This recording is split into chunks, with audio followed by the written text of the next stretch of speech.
Hello everyone and welcome to the channel. I'm Emmanuel, I'm an Airbus pilot, and welcome to your virtual Airbus A350 type rating.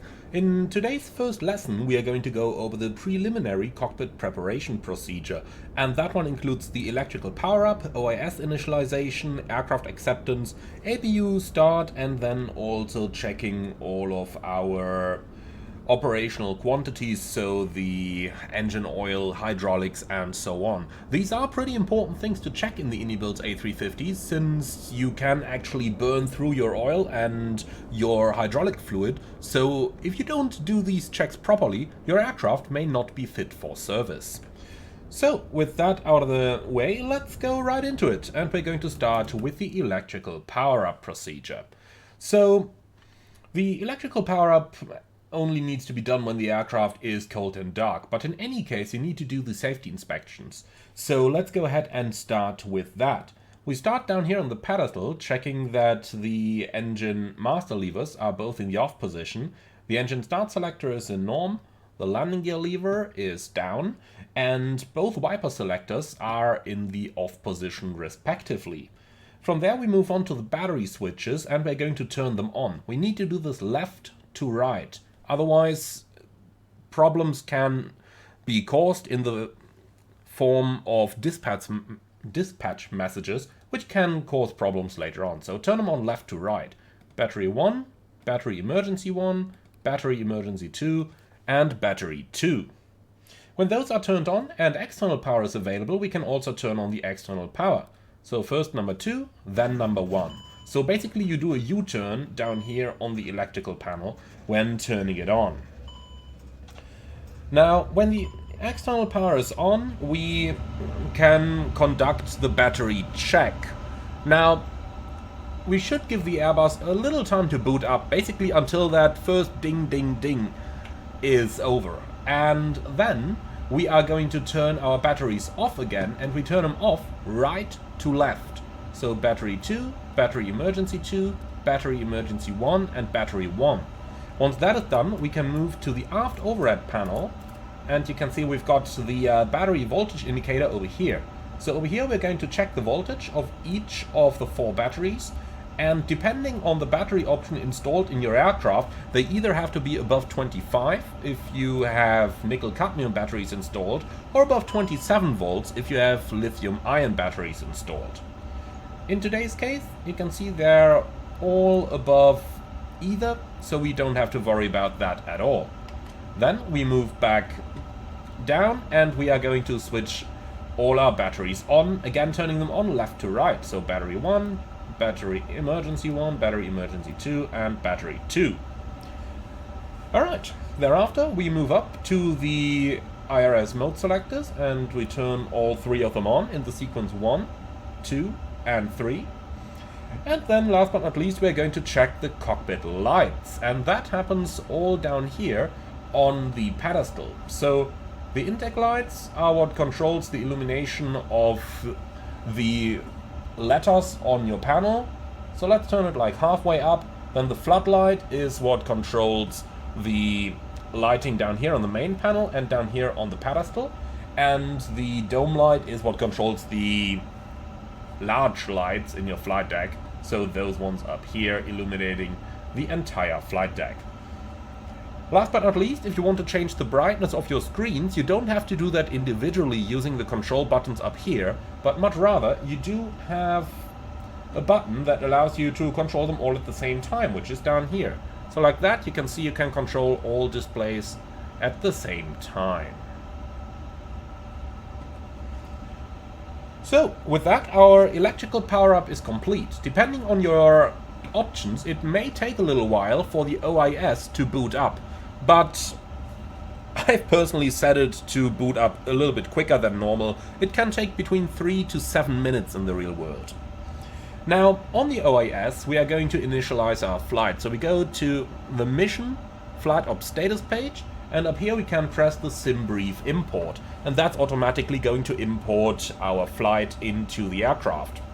After that, we move down into the MFD and onto the FMS, which we have selected over here.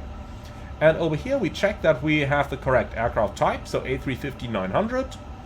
We check our fuel penalty, which might be due to MEL items or whatever. Normally 0 is going to do just fine. We check that our nav database is up to date, and we delete any previously stored items. When that is done, we can hit the init key down here, and that's going to move us right onto the flight initialization page. Over here, in the real world, you would type in your flight number, and then you could request your flight plan through ACARS. In the simulator, you simply press company flight plan request, and now it starts downloading your flight plan from SimBrief. The reason we do this so early into the flight is because a lot of the A350 systems depend on your flight plan. For this reason, we do this and only this part of the FMS setup now. Once the plan is received, you can see received company flight plan, then you can click on that and click insert, and that is going to upload your flight plan into the FMS. Cross-check that you get the correct from and to, so the correct departure and destination airport, and that's all you've got to do down here for now. The reason we do this so early is because in case there were any problems with our company's dispatch, wrong aircraft registration or whatever, then this is where we would notice it. Likewise, if enough data update was needed, because those updates, they can take a little time. And this is the reason we do this so early. So, when that is done, we have to accept our aircraft for service. For that, we are at first going to press and hold the recall all button for 3 seconds. So press it, hold it, and this should bring up the status page up here. So it should look like this and show us normal if there are no mistakes or no faults. And if there are any faults, then these should show.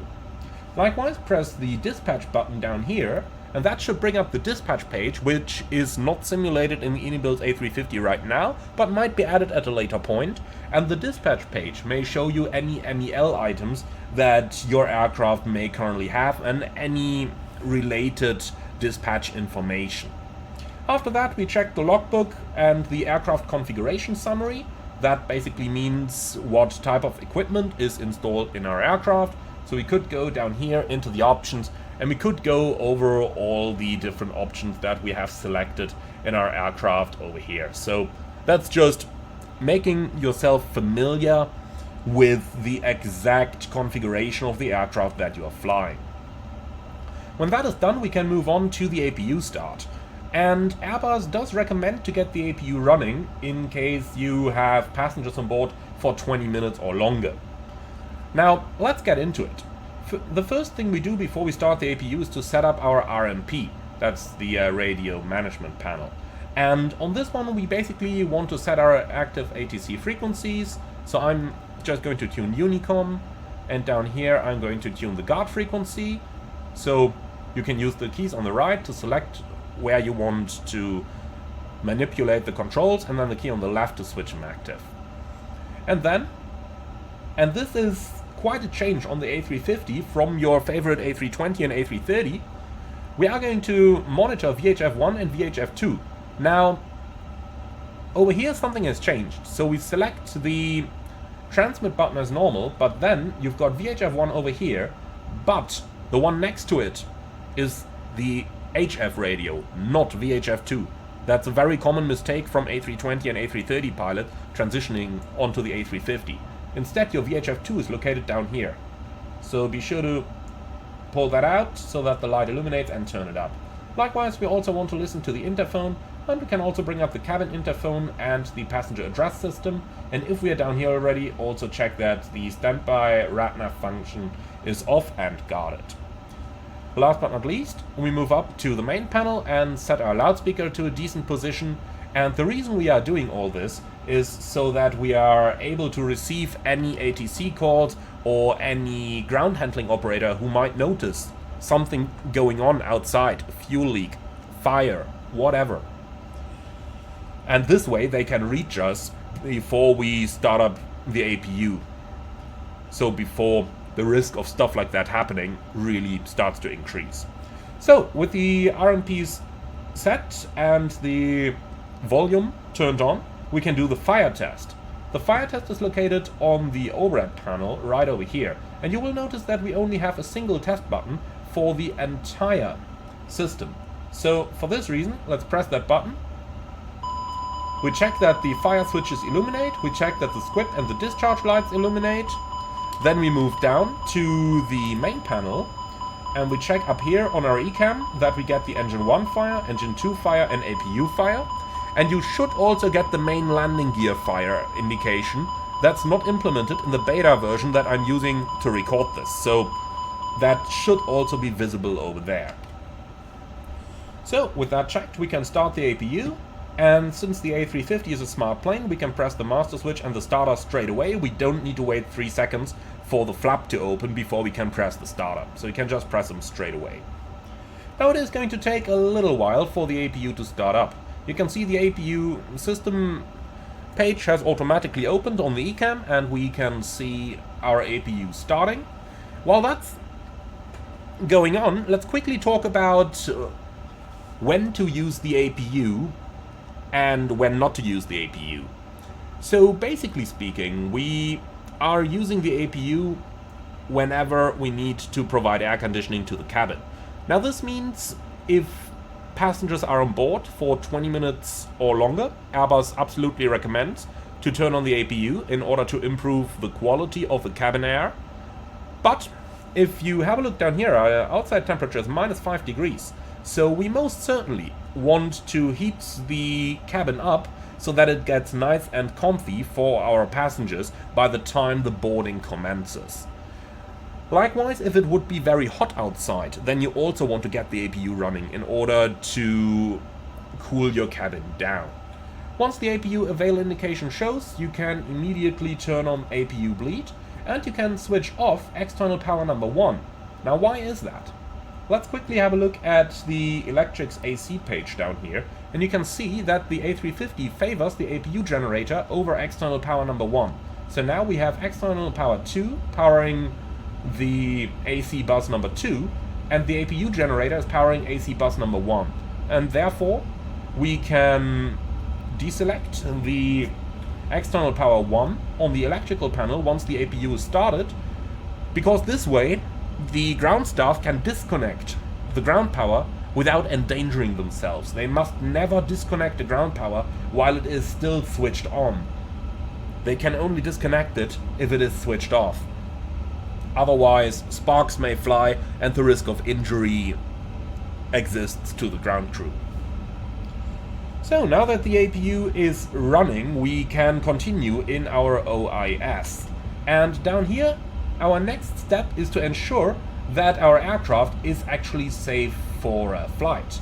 So let's go down here, and we are now going to go first of all into the load sheet. Down here we can import our SimBrief data, and I will just increase the fuel load a little bit here because I do want to do a couple of explanations. So for this reason I want a bit more fuel in my aircraft so that we don't run out during the tutorial. So set the fuel, set the zero fuel weight. You can see that automatically updates our passenger numbers up here at the top, and we have a full load today at 324 guests. And that's our load sheet. Then we move on into the takeoff performance. And over here, we want to calculate the maximum takeoff weight according to the current performance limit. For this, let's click Synchronize SimBrief to uplink the SimBrief data, since we can't synchronize with the FMS yet, since we haven't entered everything there yet. Next, we're going to synchronize the weather. Of course, in the real world, you would enter that stuff manually, everything that has boxes over here. If you are lazy in the sim, you just hit synchronize, and then it synchronizes the actual current weather conditions for you.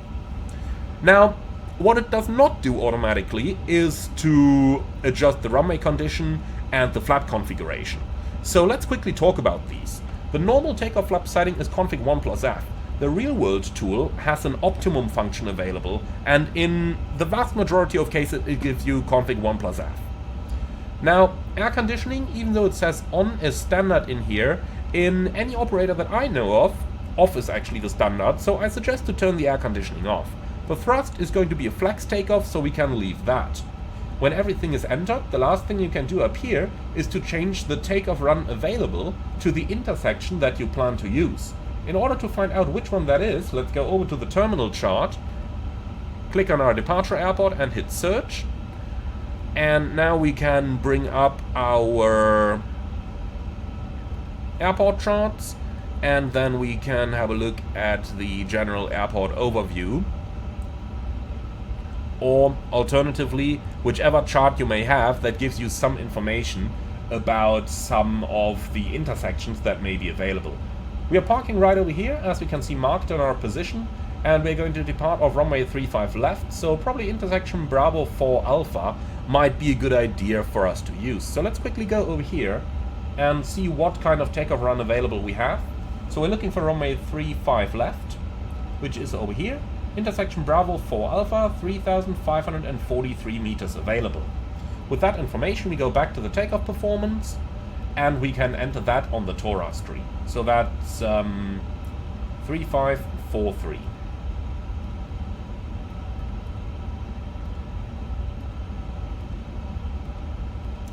Alright, then we are going to hit compute, and that's going to compute our takeoff data. And the most important information we're looking for is up here, your performance restricted takeoff weight. And that is so important because it gives you the maximum weight that under the present conditions you will be able to lift out of the departure airport. Especially if you're operating on a hot and high airport, that number may decrease very quickly. So you're checking for this as early in the process as possible. Alright, and with that we can now go ahead and complete our aircraft acceptance. Now, if you have started the APU, but boarding has not yet commenced, in order to save a little bit of fuel, you can go up to the maintenance panel and select APU Econ mode. Only do this if boarding has not started yet. Once boarding starts, you want to turn the Econ mode off, but this saves a little bit of fuel since it reduces the load on the APU. And a little insight from the real world, when you get on board your long-haul aircraft, normally it's going to take some 15 or 20 minutes or so until the cabin crew have completed their checks, then maybe some cleaning may still be in progress. So the APU Econ mode up here actually is a fairly decent thing to use. Alright, let's turn it back off again and get right into the next procedure, and that's the before walk-around flow. This basically checks that we have sufficient operating fluids in our aircraft. So let's have a look. The first thing for us to check is up here on the ECAM door page that we have sufficient oxygen for the captain and the first officer, and then we move down to the rain repellent and we check the level. A green norm is perfect. It might also show an amber low, so always do check this. Now from there we move on to the hydraulics page and we check the hydraulic quantity on our aircraft. You can see the left side is a little bit low here. Basically you want that green to be within the green on the right, like you can see on the right hand side. So the hydraulic quantity is a little bit low. You can refill this on the OIS, going to the flight ops menu and then to the maintenance page. And on here we can see, yeah, the hydraulic quantity isn't all that full, so we can service that system. And now you can see that it has filled up, and now we have sufficient hydraulic quantity in for our flight. Next we're going to check the engine oil quantity, and we do this by going to the engine page, but you can see by default the FADEC is turned off. Now we have to turn this on manually, and we can do this on the maintenance panel on the overhead. We've got the guarded FADEC ground power switches here, which we can lift and switch on. And when we've done that, you can see now we do have an oil quantity indication. Now, the minimum oil quantity is 12 quarts. But you can see we are rather low over here, and we always have to think, well, the aircraft is going to go somewhere, and then it also has to come back. So 13.9 is a little bit on the low side. So let's go over here and service the engines in order to refill the engine oil quantity, like this. And now we're up at 20 quarts again, which is perfect. Now you have two options. You can either just leave the FADECs powered and just close those guards again. They're automatically going to switch off after 15 minutes. but some instructors are going to tell you to turn the switches off again, so that the FADECs don't run for those 15 minutes. When you're done, deselect the engine page on the Ecam control panel. When that is done, we move up to our primary flight display. Down here we check the position of our flaps, which are retracted. Just to show you, this is what it would look like if the lever wasn't in the retracted position. So the flaps are retracted, the speed brakes are retracted, we check the parking brake is set, and the landing gear indication is down. Next, we confirm that this matches our flight deck controls. So the gear lever is down, we already checked that. The flap lever is indeed up, and the spoilers are indeed retracted. If the flaps were in a different position, always check with ground staff before you pressurize the hydraulics to avoid sudden movement of the control surfaces. When we're done with that, the last check is to go down to the accumulator pressure, and we check that we're in the green on both sides. You can use the Accu reinflate to charge up the green system without actually notifying the ground crew, because this only pressurizes the brakes down here and recharges the accumulator without any additional aircraft movement. If you have to charge the yellow, then you've got to turn on the electric pump on the overhead panel, and you do need ground crew confirmation to do that, to avoid any injury to any personnel outside. Last but not least, we check that the parking brake is set, and that the parking brake indication, which we check on the PFD down here, shows in green. The last checks then would be the emergency equipment. You make sure that you have it all on board and that the gear pins and covers are on board and stowed, and that concludes our preliminary cockpit preparation. With that, our A350 is now powered up, and we can enter the cockpit preparation procedure. However, that is going to be for a dedicated video.